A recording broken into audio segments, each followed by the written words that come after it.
Les femmes et la propriété intellectuelle, accélérer le rythme de l'innovation et de la créativité de femmes congolaises. C'est sous ce thème que s'est célébrée la 14e édition de la Journée mondiale de la propriété intellectuelle en RDC.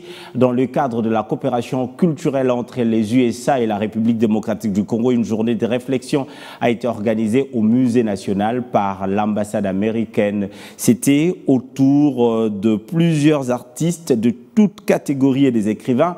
Ils veulent, à travers cette rencontre, promouvoir les œuvres d'esprit des femmes congolaises, en particulier celles vivant dans les zones de conflit. La protection des œuvres d'esprit en République démocratique du Congo, une problématique qui refait surface. Ce 26 avril 2023, à l'occasion de la commémoration ici au Musée national de la Journée mondiale de la propriété intellectuelle, placée sous les thèmes « Les femmes et la propriété intellectuelle », accélérer les rythmes de l'innovation et de la créativité de femmes. Ce programme tirera profit des forces des sponsors publics et privés, des participants locaux et des réseaux des anciens participants au programme d'échange des États-Unis pour aider les femmes et leurs entreprises à croître en soutenant de ce fait la prospérité locale. L'inspiration et l'ambition sont souvent suscitées par l'exemple. Il est opportun d'avoir des modèles qui peuvent aider à montrer la voie aux innombrables esprits brillants, ambitieux partout en RDC.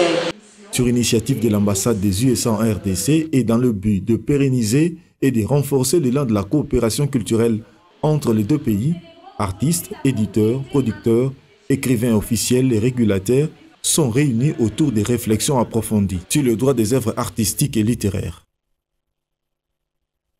À travers son mot lu par sa représentante, la ministre de la Culture, Arts et Patrimoine rassure les créateurs d'œuvres d'esprit de l'accompagnement du gouvernement. Dans un panel multidisciplinaire, état des lieux et perspectives de la propriété intellectuelle en RDC au centre de leurs échanges. Ça, il faut qu'il y ait une régulation, il faut qu'il y ait de la compétence, il faut qu'il y ait de renforcement de capacité au niveau des agents administratifs du ministère de la Culture. Il faut une protection judiciaire. Aujourd'hui, vous vivez ce qui se passe au niveau de la Sogoda. Mais qui pouvait mettre vraiment fin à cela? Non seulement l'administration, mais aussi le système judiciaire. Quand on veut et on souhaite qu'il y ait la libéralisation du secteur, c'est bien beau. Mais est-ce qu'au sein des corporations de chaque discipline, les gens ont la compréhension ou la conceptualisation de ce qu'on appelle droit d'auteur?